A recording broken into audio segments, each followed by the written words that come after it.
여러분 반갑습니다. 3월 27일 목요일입니다.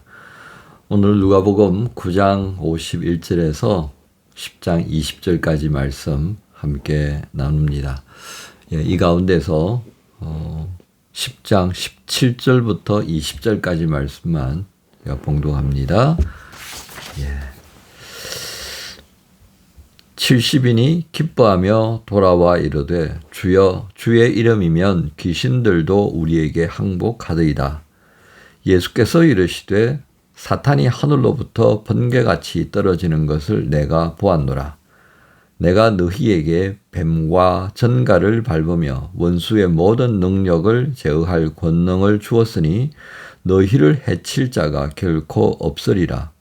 그러나 귀신들이 너희에게 항복하는 것으로 기뻐하지 말고 너희 이름이 하늘에 기록된 것으로 기뻐하라 하시니라.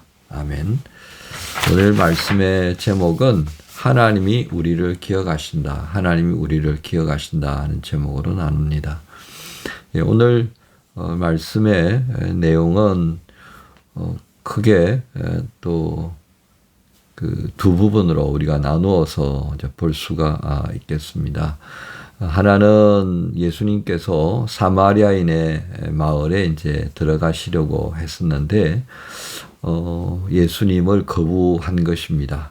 그러자 그 거부하는 사마리아 사람들에게 이제 제자들이 분노해서, 하늘에서 불을 내려다가 이게 다 태워버릴까요? 이제 그런 모습을 보였습니다. 그러자 예수님께서 이제 꾸짖고 그렇게 하지 말라고 그러셨죠. 자, 그리고 거부하는 자들 발에 신을 털고 안 걸어가면 된다, 안 들어가면 된다. 이제 그런 원칙을 가지고 계신 주님의 의도를 이제 비로소 알게 됩니다. 다음에 57절부터의 말씀의 부분들은 제자들이 또 뭐 예수님께서 그 계시는 곳에 와서 예수님과 함께 진짜 온전히 동행하면서 제자 되고 싶습니다. 뭐 그런 제자들도 있고요. 또 사람들 중에 또 제자 삼고자 하는 부분들이 있습니다만은 이런저런 이유로 제 갈 길로 가거나 또는 미루거나 하는 그런 모습들을 우리에게 보여주죠. 그래서 예수님께서 이제 그들을 보고 이 쟁기를 잡고 뒤를 돌아보는 자 하나님 나라에 맞지 않다. 이제 그런 말씀을 하셨습니다. 제가 지난주에 말씀을 또 주일날 이 부분을 가지고 말씀을 전했습니다만은 그다음에 세 번째는 10장 부분입니다. 예수님께서 70명의 제자를 파송하는 장면입니다.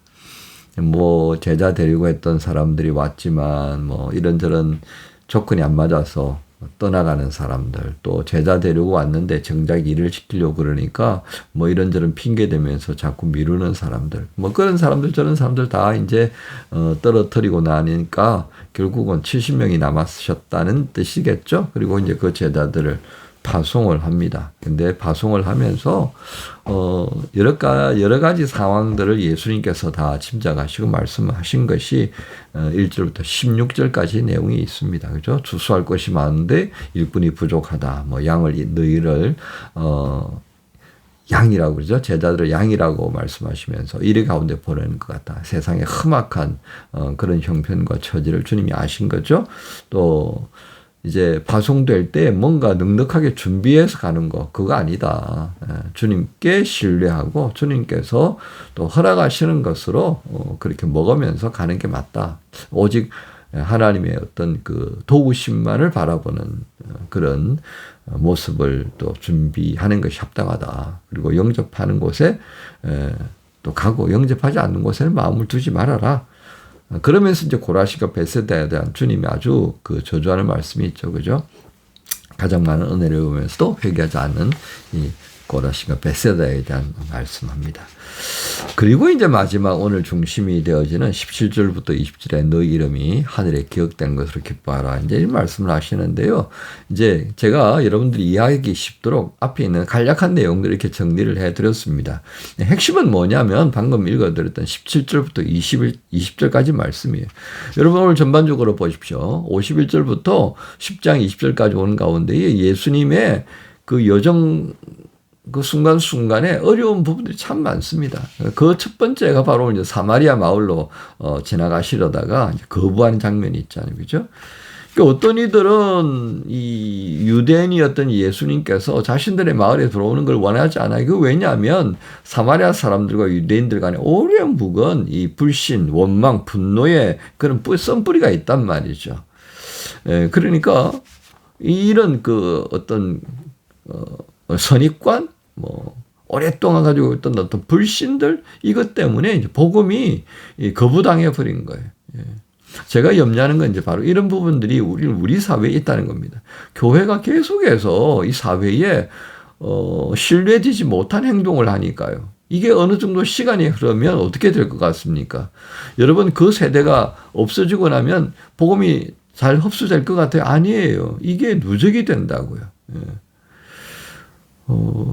이런 그 정말 불행한 일들이 쌓일 수밖에 없어요. 부정적인 것은 오래 갑니다, 이게. 그래서 시대가 바뀌어도 교회에 대한 불신들이 이게 어느 날 갑자기 해소되겠느냐 하는 겁니다.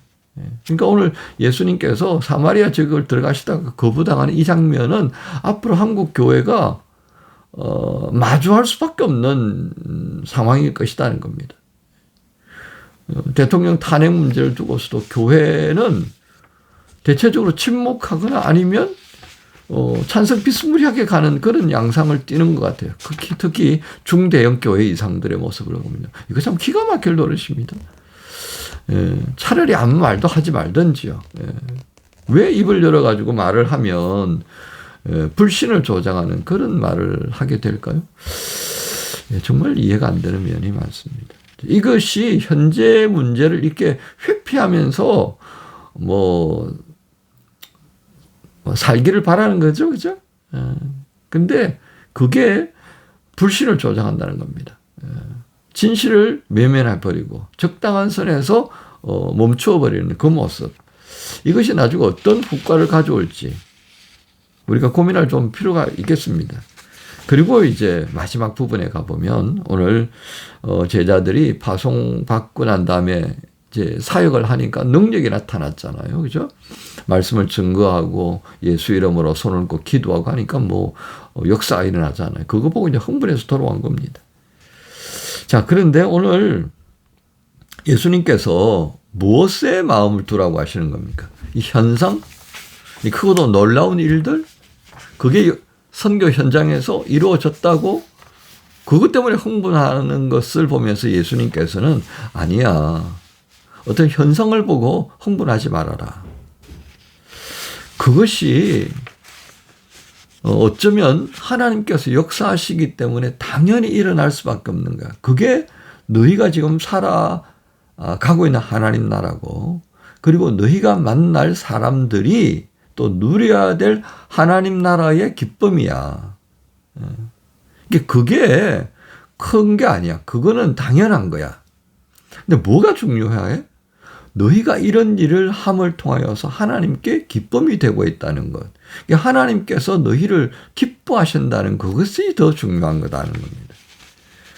여러분, 우리가 사역을 하다 보면요, 기가 막힌 일들 진짜 많이 겪습니다. 제가 그런 말씀 잘 안 드리잖아요. 그죠? 왜? 그건 아주 우리의 어떤 그 오감을 자극하는 부분이 되기 때문에 그렇습니다. 이 감정을 가지고 자꾸 건드리는 뭔가를 하게 되면요, 우리는 그것에 자꾸 예민하게 되어 있어요. 저는 순복음 출신의 그 신앙을 베이스로 가지고 있기 때문에 그게 어떤 의미를 가지는지 잘 압니다.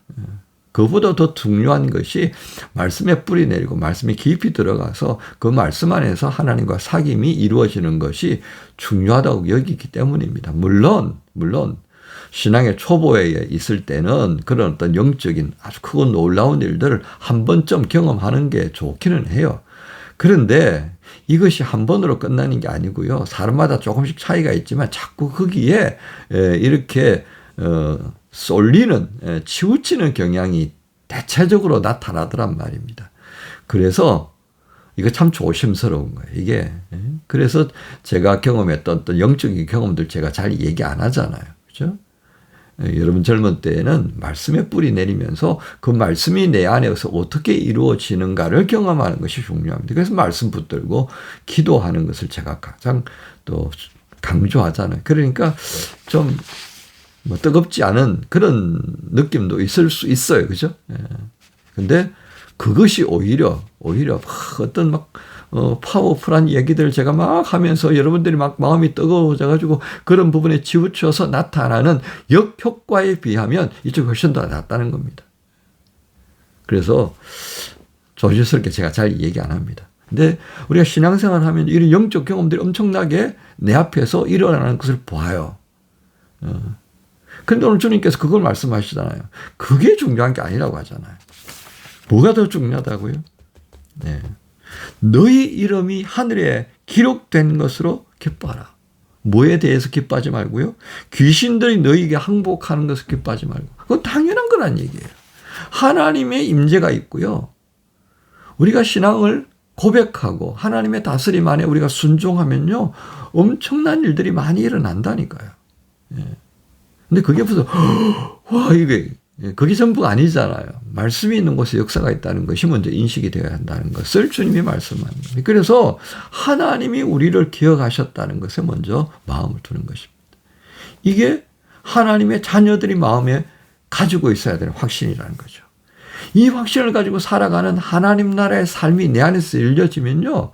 이루다 말할 수 없는 엄청난 일들이 일어난다는 것을 오늘 70인의 파송의 과정을 통하여서 보여주셨다는 겁니다.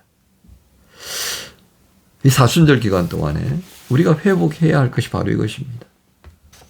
우리가 세상을 마주대하면서 세상이 우리에게 어떻게 눈길을 주고 있는지가 중요합니다. 그런 측면에서 사순절 기간 동안에 너나 할 것 없이 회복해야 될 것이 무엇인가를 살펴야 할 것입니다. 그 살피는 가운데에 하나님께서 연약한 나를 찾아오셨고 말씀으로 나를 일깨워 주시면서 그 말씀 안에 거하려고 하는 나를 기뻐하시고 그 말씀으로 살려고 하는 나를 기억하신다는 것에 마음을 두고 살아갈 수 있다면 이 사순절은 우리에게 최고의 기간이 되어질 것입니다.